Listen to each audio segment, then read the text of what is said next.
Welcome to Take a Wonder with Shebs. Now my guest today is Tony Kariotis. Tony is an award-winning creator. I discussed how he created his social media brand, talk about the influence he has had on people visiting Greece, and his love for the country. All of that and much more. Let's take a look. Tony, thank you so much for coming on the show. I really appreciate your time. How are you? I'm well. Thank you for having me on. Just tell us a little bit about yourself. My name is Tony Kariotis. I'm a Greek American that just loves everything about Greece. I spend most of my summers throughout my life in Greece, and it kind of just gave me the love to travel. But I know I get some people that always say, yeah, you say you travel, but going to Greece every year doesn't count. Just kind of took that love and some of my personal interests growing up, photography, filmography, and kind of just put it together and created this digital hub for Greece culture, Greece travel, Greece information. And that's what we're calling Greece Media. We'll come on to your business. I just want to ask you one question before we do so. Sure. Where did your love, for travel all start? Where did it all begin for you? I think it happened. It wasn't every year growing up going to Greece, but it was about 5-6 years ago. I had gone to Greece after taking about 4 years off. And that year wasn't like your typical my typical one growing up where I'd go just see the home villages. That trip I traveled around, I island hopped, and it was eye opening. And it was when I left that year, I was only there for a couple of weeks that year, and when I left, I was like, I need more of this. So each year went on. 2 weeks turned to 3 weeks, 3 weeks turned into 2 months, and then 2 months turned into 4 months, and that's like now my trips to Greece are usually about 2 to 3 months long. So tell us about your business. What exactly is the concept behind the business, and how do you help people travel to Greece? Yeah, the Greece Media is basically what I'm trying to build is sort of like a digital hub where if anyone wants to learn more about Greece or learn what it's like to travel Greece, the options in traveling Greece, if you come to our site, you could do things from book day trip experiences. Let's say you want to get on a catamaran sunset tour and sail around Santorini, and they offer that on a daily basis. You can book that on our website. You can watch films that we've shot, purchase photography, listen to our podcast, all sorts of things. If you're into just following along live streams, we do that where during our summer travels, we post that stuff on social media, and you can subscribe to get daily feeds, and just sort of all things digital when it comes to traveling around Greece. It's a very popular destination. Sometimes can be overcrowded in certain islands. Most definitely, especially some of the islands. I went to one of the islands last summer or last autumn where Santorini was the place, and saying that with the pandemic still sort of raging at the time, it wasn't as busy as it could have been. So I was pretty lucky in terms of what I saw. How do you get people to travel to other parts of Greece that isn't as popular or isn't as known? I mean, it's difficult, but I think that the percentage is growing. You start to see more people posting places that weren't very popular a few years ago. For instance, if you go back 3 years, not many people knew of a place like Milos, but now it's really become a very, very popular place where they have a famous beach called Sarakiniko. And if you go there in the middle of the summer, it is absolutely packed. But you couldn't say that 4 or 5 years ago. So I think just through the power of social media lately, every year it seems like a new destination in Greece gets a little bit more popular. And the more faces see it, the more people get intrigued and want to try it out because, hey, everyone wants what they can't have, so maybe they do want to go a place that they haven't been before. Has social media made it more easier for people to see these places, and they become? And it was funny actually. I was going to say to you, when I was in Malta before I went to Greece, they had a map, and in the map it showed that you can go to these places, and they were Instagram spots. Yeah. So I guess things like Instagram, all the social media helped. 100%. I think social media has helped a lot of these. So there's islands that want tourism, and then there's islands that don't want tourism. I'm not supposed to be saying that, but there are some really cool islands that the locals always say, don't post this one on your Instagram because we want it nice and quiet. So, but the ones that do want to get a bit popular or have gotten, so now like the cat's out of the bag. Let's just keep it growing. Places like Amilos or Forlegandros, where, like I said, 5 years ago, you didn't know about it, but when you see some of these pictures that circulate around some of the more popular travel pages on social media, and you see it on a daily basis, that's helped these islands get popular. Like Zakynthos Shipwreck Beach, that's one of the most Instagrammable places, or Sarakiniko, as I mentioned, is a very Instagrammable place, or a place like in Kefalonia, an island called Myrtos Beach, you see colors you've never seen anywhere on the planet. And if it wasn't on social media, just the locals or the diaspora would know about it. You just said something quite interesting. Some of the locals might not want everyone to know about the place due to the fact that they may not be able to, I guess, handle the tourists coming in because it could be too much. Sure, for sure. So No, some places. I was No, going to go say ahead, sorry. over tourism could be a bit of a problem. So Santorini, for example, I guess when it's in its peak. Definitely. I think a lot of places, the infrastructure wouldn't be able to handle becoming the next Mykonos or Santorini. So but I don't think that's why they say we don't want the tourism. I think they just enjoy it the way it is. But I'm sure that plays a little bit of a role, where you don't have the big hotels or the massive amount of hotels that a Santorini or Mykonos have. Where if Santorini got overpopulated, they still know how to handle it because they have the experience. They've been doing it for almost, I don't know, 50 years now. And but yeah, I think definitely like an island that there's small rocks all around the Aegean that people have fallen in love with, but you couldn't bring the amount of people that if it got super popular on social media and everyone now wants to go. If a famous influencer sees it, posts all about it, now we're bringing in a massive amount of people, they wouldn't be able to handle it. Talking about social media. And you got one handle which is called Greece. Now that's Yeah. a very handy handle to have. Because when Yeah. I was Googling Greece before I went, I actually found your handle. And then, I mean, this is how small the world is. So a mutual friend of ours said, "Oh, you should get in contact with Tony." And I was like, my goodness, that's the guy that I actually looked at his Instagram handle prior to Yeah. you saying. So how did how did you grow your handle so quickly, and has that had a major impact on the business? Had a major impact on everything related to what I do with my Greek influencer work or building Greece media. Where that account I've been building for years now, and we post daily. We're always trying to find something unique to post. It's a mix of my work and followers' work because we get tagged on that throughout the day. People always tag in Greece. And yeah, we use that to build our audience and then present what we want to offer as a service. So it's gone hand in hand to help us bring in the eyeballs. And now go check this out. We just launched this on our website, and now we have a quick way to get it in front of a good amount of people. I want to ask you a question about the influencer side because your platform is big. Now, when I was in Santorini as well, I saw a few influencers, and I asked one of them, "What is that you do for a living?" She said, "Oh, I'm an influencer, travel influencer." So, what's your take on that side? Because I assume you see yourself as a businessman. Yours is all about business, how to promote Greece. But what's your take on, I guess, people who are in Greece and are influencers? They have a Mm-hmm. massive impact on tourism in Greece. So where would you No, see yourself? um, no, for sure. I mean, what they're doing is obviously great because they're helping put Greece in the map and other places around the world. Um, Part of my work does fall in the influencer category, but I don't like using that word for what I do because it's more of like entrepreneurship, building a business. Um, so when people say, "Oh, you're an influencer," I always say, "Mm, I don't know. I don't like to use that word, but I do like to cherry pick some of the things they do." For instance, actually, one thing I haven't brought up yet is I do part of my travels is we promote hotels. And that's one of the main things influencers want to get done first because they want to be able to budget in a trip and advertise a hotel.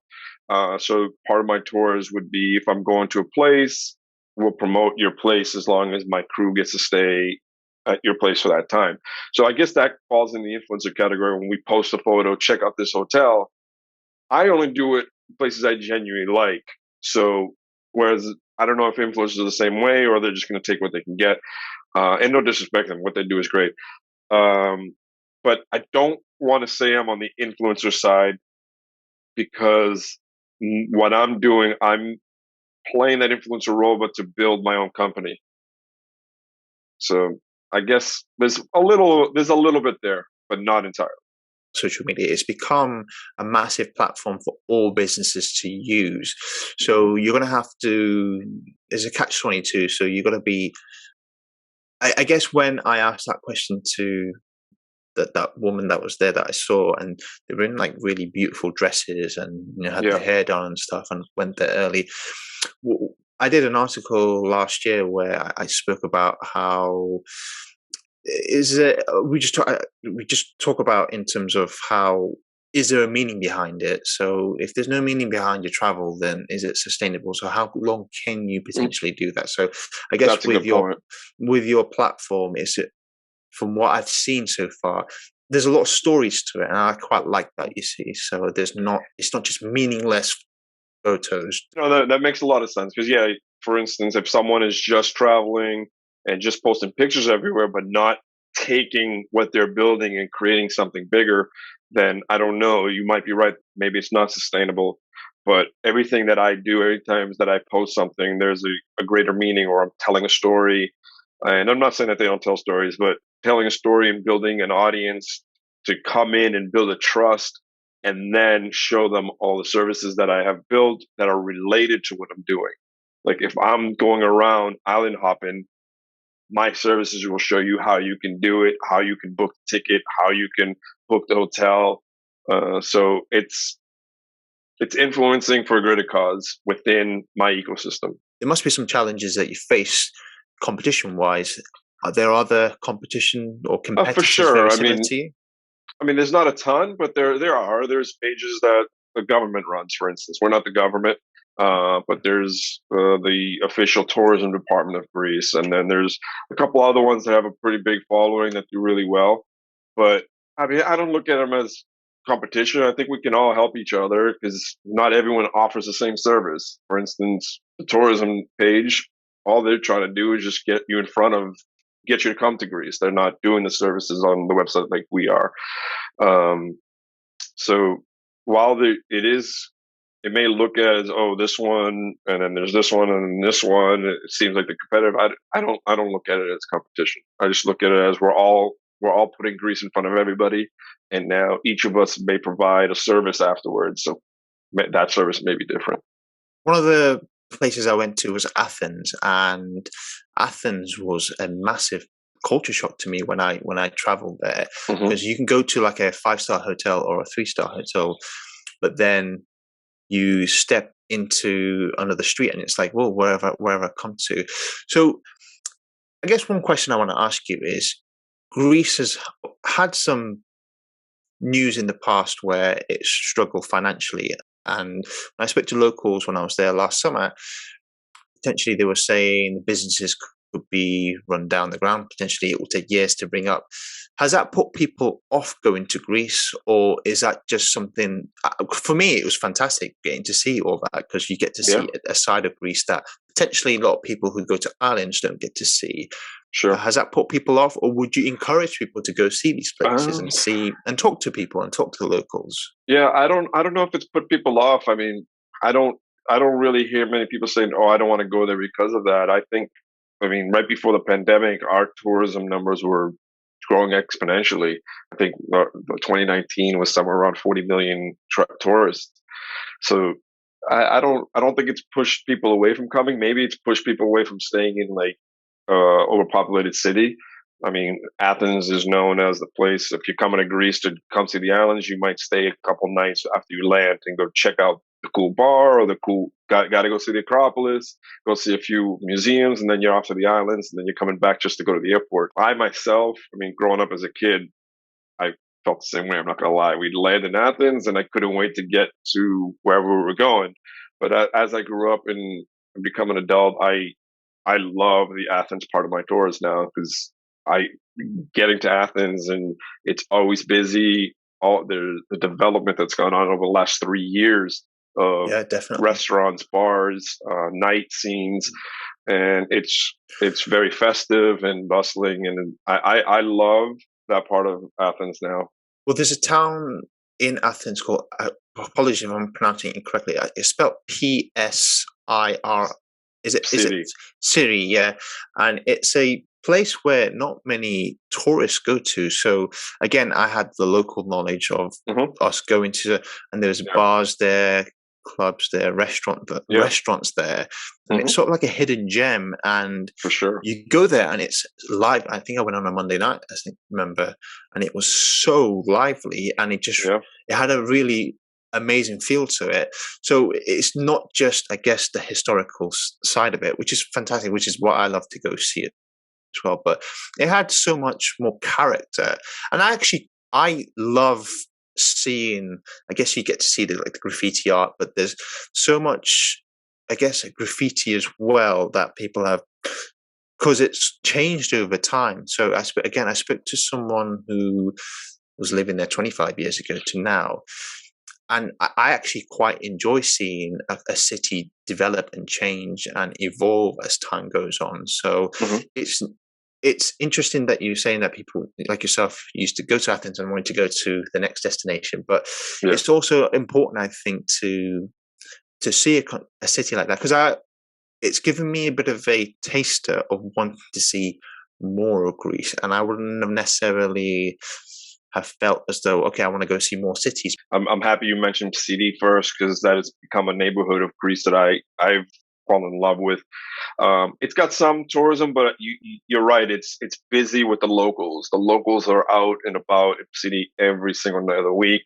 It keeps it lively. It's fresh. There's always a new place built added every year, so it gives you something to look forward to. But going back to like, I always, growing up as a kid, wanted to skip the Athens part because I wanted to go to the beach. But growing up, I didn't think Athens had the beaches. But the older you get, you realize, okay, if you just drove 20 minutes south, you get to an area called Grifado, which is absolutely beautiful. It's a beach city.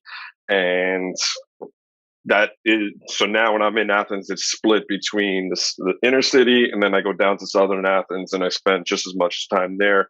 And you have everything that feels like an island there. When would you suggest people traveling to Greece? Would it be the spring, summer as we are going into now, or is it more better to travel during the winter? Or what's your suggestion on I that? mean, obviously you can go any time of the year, but obviously, winter's very special in Greece.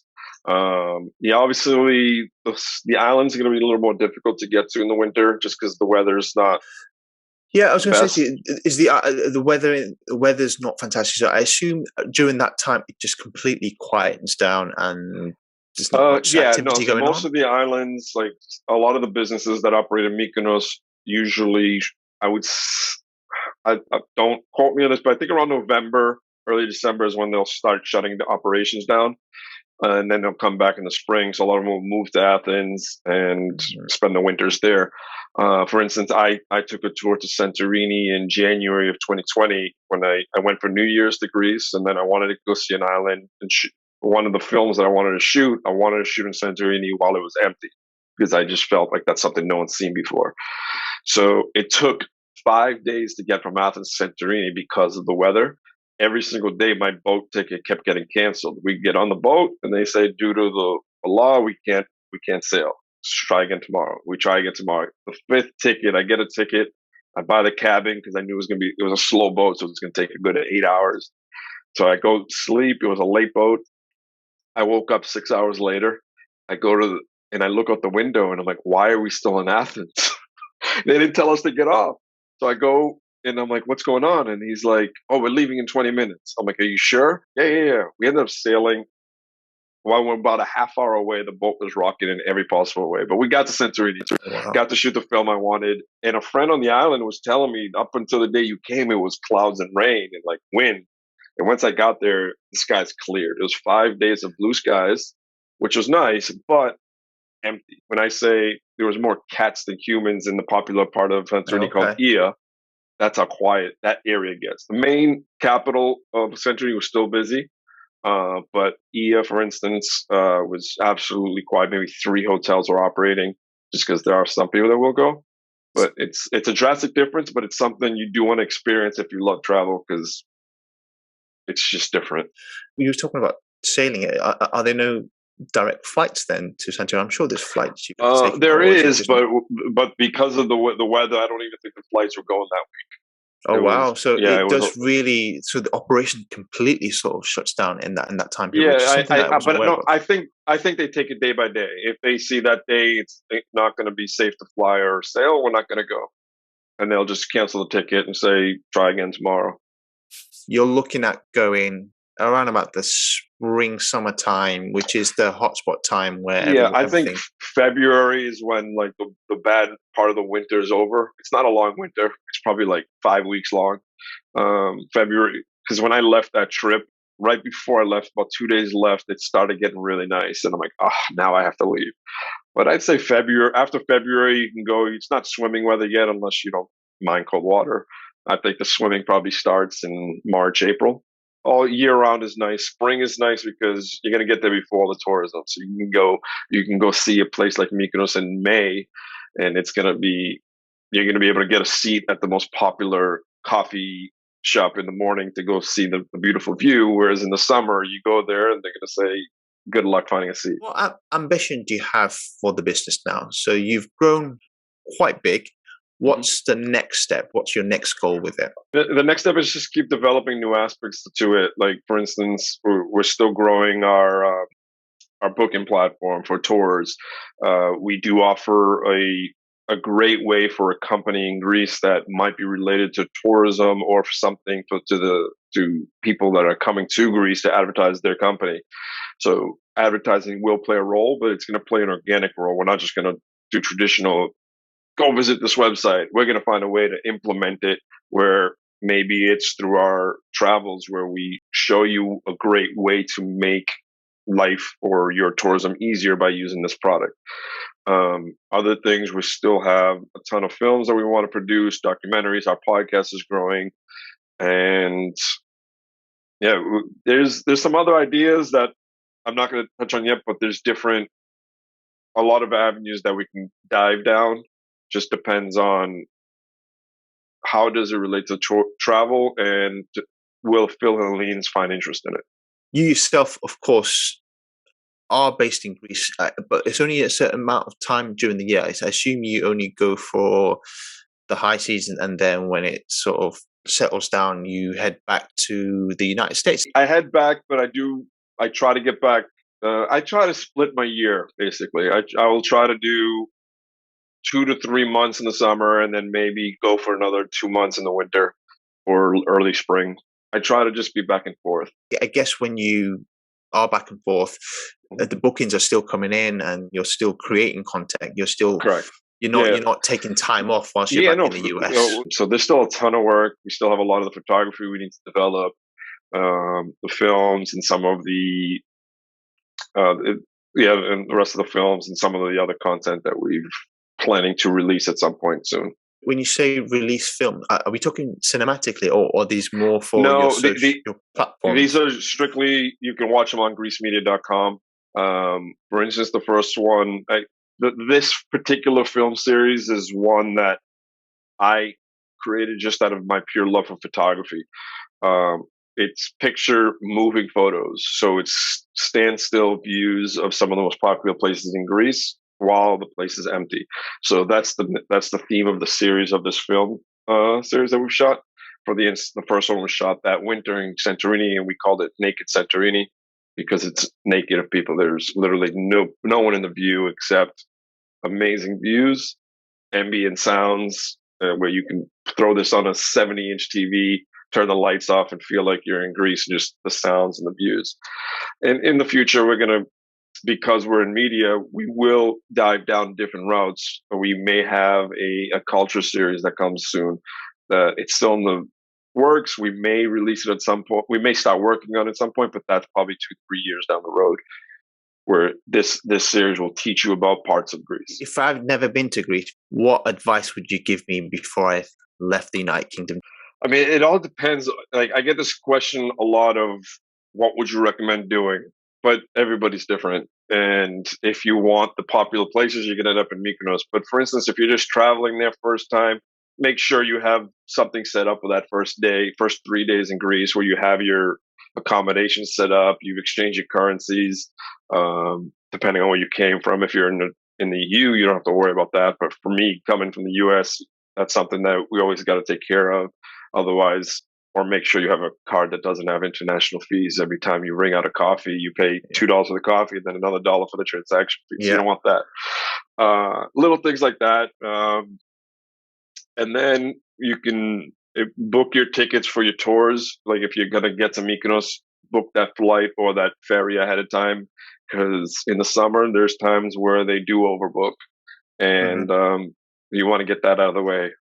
When I went to Santorini, I booked it, I think the night before I left, but I think it was starting to settle down. And I guess I went during a pandemic year where it wasn't as many tourists. So I probably was very lucky in that sense that I was able to do it. I've booked a ticket while driving to the port, but it all depends on where you're going. There's been times where I went online to the website that I used to book these tickets, and it would say none left, and I'm like, none left? Like, these boats are big. I'll sit on the deck the entire time. None left, and it's happened once or twice. But for the most part, you can usually find a ticket the day of. But I guess I've just learned, don't risk it if you don't need to. If you already have your set schedule, like you're going on the 24th to Mykonos 4 nights, and you're definitely leaving on the 27th, just book them. Or maybe at least book the way there, because you might want to stay longer. What does travel mean to you? It's a long list. I mean, it means self-development, building self-awareness, learning how to live on your own. Whether you're traveling with somebody or without, you can learn. Let's say you're traveling with a partner, you can learn if you can live with this person. But learning language, I'd say learning languages, making new friends. I just love, let's say I go to this cool place in CD and I'm hanging out at the bar and you meet the bartender and then you go back the next year and he remembers you like that was yesterday. And I just love that part of travel where I've made so many friends that way, where I know when I go to this particular island, I know who I'm calling. I know who I'm doing this, I'm who I'm that. And I just love that about traveling, because it's the people are so welcoming, they're so friendly, and they, especially, I mean, I don't have the experience of other places, but in Greece, it feels like when you go there, the hospitality is they take you in as their own. That's another reason why I love traveling to Greece. You walk into any coffee shop and the barista talks to you like you've known each other for years. And I love that aspect of travel as well. Exactly what I love about travel, but just literally those moments where it's those the little things, not necessarily where you meet someone, as you just said, in a coffee shop, and then if you go back, and then you're kind of interconnected, aren't you, in that sense? So that, just before I let you go, Tony, tell people where they can find everything in terms of your brand, your business, your social. My name is Tony Kariotis. My social media is I Am Greece. On Instagram, Twitter. My TikTok is I Am Greece with an underscore at the end, because I didn't get on there quick enough. My company's Instagram is at Greece, just the word Greece, like you said. And my website is Greece-media, little hyphen dash, not the word dash, so Greece-media.com. And on there you can learn about, you'll find everything that we offer: bookings, podcasts, documentaries, photography, decor, and more things to come in the future. Well, Tony, I really appreciate your time. Thank you very much for coming on. Let's get to Greece very soon. Thank you for having me. A great discussion, and if you want to stay connected with Tony or get in touch with him, all of the important details are on your screen now. That's it for Take a One Low Shebs. Hope to see you very soon. Until next time, bye for now.